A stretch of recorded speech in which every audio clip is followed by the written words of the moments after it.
Les aléas du direct, la deuxième partie, on n'a pas fait exprès, mais on avait invité la CCI de Montpellier à venir parler du 13e forum de la création d'entreprises. Et c'est André Deljarry qui est là. André Deljarry et Jean-Pierre Mouk, vous vous êtes beaucoup croisés ces derniers jours.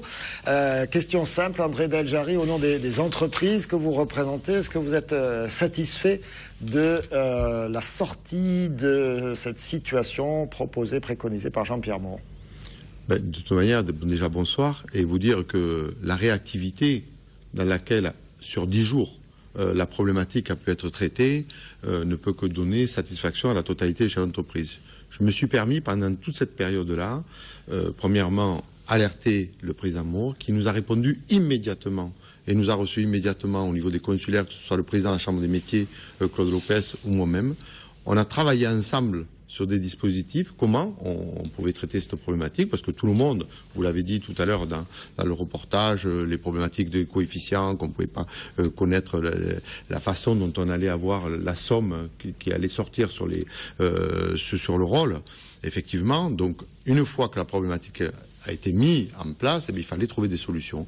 Et je remercie le président de l'agglomération et l'ensemble des élus qui étaient autour de lui, qui ont trouvé la solution qui a permis de sortir sous 10 jours du conflit dans lequel nous étions. Et on était bien dans une opposition par rapport à cela. Et remettre la même base que 2011 est une bonne chose. Préparer sur la même base 2013 est une bonne chose. Nous sommes dans une période difficile. Les entreprises vivent des difficultés au quotidien. Il était bon d'instaurer un climat d'apaisement et de donner des signes forts au monde économique pour continuer à bien travailler ensemble. Nous travaillons avec le président de l'agglomération sur d'autres thématiques et je peux vous dire qu'aujourd'hui, nous avançons bien entre la Chambre de commerce de Montpellier, l'agglomération, mais aussi avec le département et la région. Donc je peux vous dire que toutes les collectivités travaillent très très bien aujourd'hui avec la Chambre de commerce et c'est là où quand il y a un problème sur peu importe, parce que ça aurait été la mairie de Montpellier, j'aurais agi de la même façon, j'aurais été aux côtés de la mairie de Montpellier. Quand on voit une problématique donnée, on appelle le président concerné par le problème et on essaie de trouver ensemble des solutions. On peut dire que la réactivité à 10 jours est exemplaire.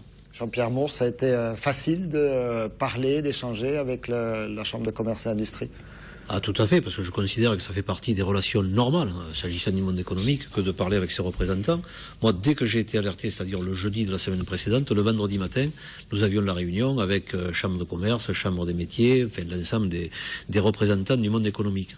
À partir de là, la confiance s'est instaurée sur le fait qu'on était dans un esprit tourné vers la décision, vers la solution, et non pas, comme le font malheureusement parfois certains, des difficultés ou des problèmes aux solutions. Là, on était dans les solutions aux problèmes. Et effectivement, le fait qu'on soit sur cette même synergie a été très facilitant dans l'intervention qu'on a pu avoir à nos lieux. Jean-Pierre Mouk, merci d'avoir été avec nous ce soir sur ce plateau. On va vous libérer. André Deljarry, restez avec nous. On va enchaîner, nous, tout de suite avec les titres.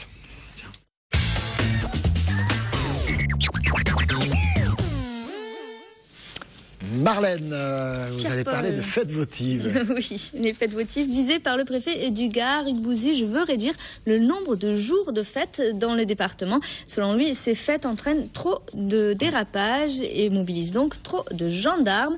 Alors c'est une décision qui n'est pas du goût de tous les maires dans le Gard. C'est ce qu'on verra dans ce journal à 19h30. Et oui, forcément. Et puis, il y a eu un attentat à Montpellier, mais c'était une simulation. Oui, une attaque au gaz sarin. C'était ce matin, station Occitanie à Montpellier, face au CHU La Péronie. Intoxication, convulsion, encore blessure, d'où à la bousculade dans les rames. Autant de cas à traiter en urgence, bien entendu. L'exercice a mobilisé une centaine de membres des services d'intervention, des pompiers, du CHU, de la police ou encore de la ville. Objectif, tester l'efficacité du plan Orsec, le dispositif d'organisation de la réponse de sécurité civile. Et puis vous reviendrez tout à l'heure dans le journal, bien sûr, sur la déconvenue des footballeurs montpelliérains hier soir. C'est la fin de l'aventure européenne pour les footballeurs montpelliérains. Le MHSC a perdu hier soir face aux Gunners d'Arsenal.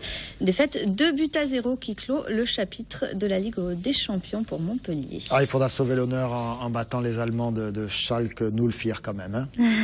Vous êtes d'accord? Oui. Ça vous va, Schalke 04, c'est pas chez vous de toute façon. Ça. Voilà, on va dire ça. La météo de demain sera nuageuse.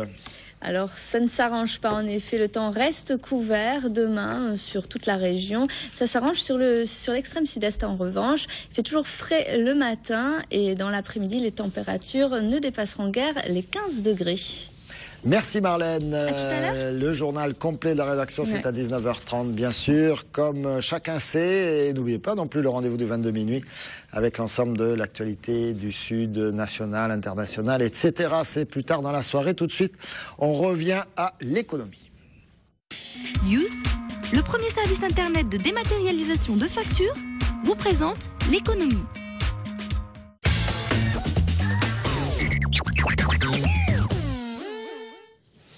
Le forum de la création d'entreprises, 13e du nom, ça se déroulera la semaine prochaine au Parc Expo. Ce sera mercredi prochain, pas dire de bêtises. Alors c'est mercredi prochain, mais c'est pas au Parc Expo, Pierre-Paul Castelli, c'est au Quorum de Montpellier. C'est au Quorum. Eh bien, écoutez, vous m'en dites une bonne, là. Voilà, autant pour moi. Donc, ce sera au Quorum de Montpellier. Bien sûr, 60 exposants, 500 rendez-vous experts gratuits, 30 conférences. C'est un peu une gigantesque foire à la création d'entreprise que vous proposez chaque année. Oui, c'est un grand rendez-vous régional auquel s'associe l'État, auquel s'associe la Chambre de commerce régionale, dont je suis vice-président. C'est une grande manifestation où vont se croiser plus de 1500 personnes pour venir essayer de comprendre la création d'entreprises. Et quand on le regarde plus finement, un petit peu les données, on sait que 31% des personnes, c'est un germe de créateurs d'entreprises. Et ça, pour nous, ce sont pas des gens qui viennent se balader, hein. Ce sont vraiment des gens qui viennent chercher de l'information concrète, pratique. Pas du tout. L'objectif, ce sont pour les créateurs. D'ailleurs, ce matin, nous étions directement au Bycross dans un bar qui on va a voir été un quelques créateur. Images d'ailleurs. Nous y étions aussi. Un créateur, donc Jean-Philippe Cos, qui lui a créé par le forum donc l'année dernière, et donc il y a 4 mois d'existence, et j'ai voulu ce matin donner un signe fort et me retrouver dans ce bar 4 mois après sa création, sous l'impulsion du fait qu'il a été conseillé par la Chambre de commerce de Montpellier sur plusieurs phénomènes d'ailleurs, que ce soit sur le financement, ou que ce soit sur la formation, ou sur d'autres thématiques, ou que ce soit même sur le financement par rapport à NACRE, qui est un concept qui permet aux chefs d'entreprise d'avoir un financement intéressant en remboursement. On va les écouter d'ailleurs. Il y avait non seulement Jean-Philippe Cos, donc créateur de ce nouveau lieu, le Bycross Bar à Montpellier. Il y a également Chloé Perrineau qui, elle, vient de créer une entreprise. Je crois qu'elle est installée à Vendémian. Voilà, et elle fait du e-commerce, donc au niveau du vêtement grande taille. Tout à fait original, Big Dressing. On les écoute tous les deux. Ils sont passés par le forum de la création d'entreprise. C'était l'année dernière. Le forum m'a apporté des connaissances et des conseils par rapport à tout ce qui est création d'entreprise, donc savoir quel statut juridique plutôt adopter pour son projet professionnel. Après, c'est des conférences sur le marketing, pareil sur le statut juridique, des conseils aussi directement à prendre avec des avocats, des experts comptables. La CCI est aussi présente là pour vous conseiller de tout ce qui est projet, que ce soit en cours de faisabilité ou que ce soit une entreprise qui soit déjà créée, une jeune entreprise. N'hésitez pas à aller au forum de l'entreprise, essayez de rencontrer les professionnels. N'ayez pas de frein, c'est justement fait pour ça, pour que ça soit informel et que justement vous posiez le maximum de questions et que vous les posiez aux personnes qui sont là, qui sont disponibles et qui sont à votre écoute. Donc il ne faut surtout pas hésiter et y aller. Ouais. Ne pas hésiter à y aller. On imagine que vous donnez également vous-même ce conseil. On rappelle que c'est gratuit quand même aussi du coup.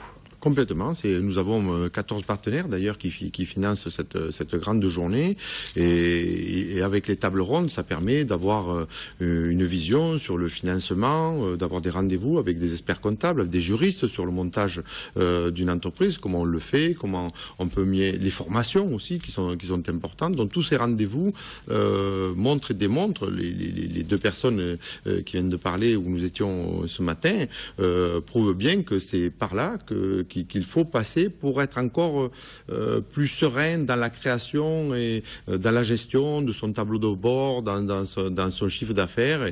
Et moi, j'étais satisfait ce matin d'être dans le concret, de voir une personne qui a créé grâce au forum. Alors justement, il y a beaucoup de créations d'entreprises sur votre circonscription, je crois que ça s'appelle comme ça. Oui, sur le territoire, on peut dire aussi. Il y a beaucoup de créations d'entreprises, il y en a plus en moyenne que dans le reste de la France. Il y a un vrai esprit d'entreprise ici en Languedoc. Oui, complètement. C'est un territoire très dynamique. Donc, je rappellerai que l'Hérault représente 45% de ce qui se crée au niveau des chefs d'entreprise, au niveau du Languedoc-Roussillon.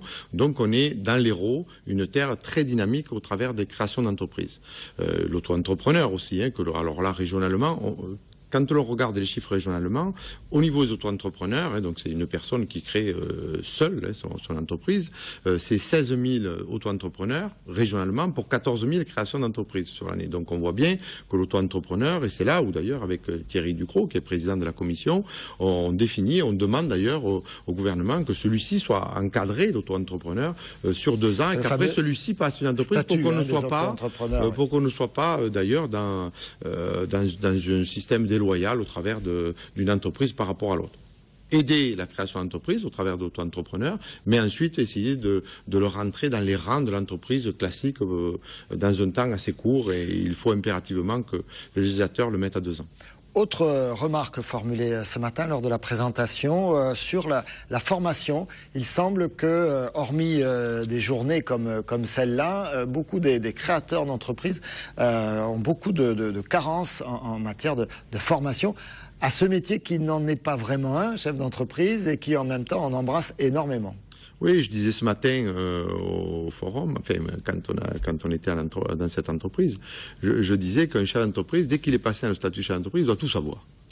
Donc on lui dit, ça y est, t'es chef d'entreprise, il faut tout savoir. Et non, donc il y a des formations juridiques, comptables, sur l'approche d'un bilan, sur l'approche des compétences, sur comment on embauche des personnes, etc. Et toutes ces formations sont réalisées au sein de la Chambre de commerce. Et donc, pour donner plus de lisibilité, le forum explique comment cela se passe au quotidien dans la Chambre de commerce et comment la totalité de ces formations sont diligentées au fil de l'année et des programmes sont donnés à tous les chefs d'entreprise. N'oublions pas qu'une entreprise qui se crée, c'est bien, mais une entreprise qui dure, c'est mieux. Donc, quand on regarde les entreprises, quand elles ont passé le cap des 5 ans, on peut dire déjà que l'entreprise est sur une mer calme. Pendant les 5 premières années, c'est en cela aussi que le forum et l'aide à l'entreprise, nous continuons à regarder ce qui se passe au travers de ces formations et au travers même du suivi de ces entreprises.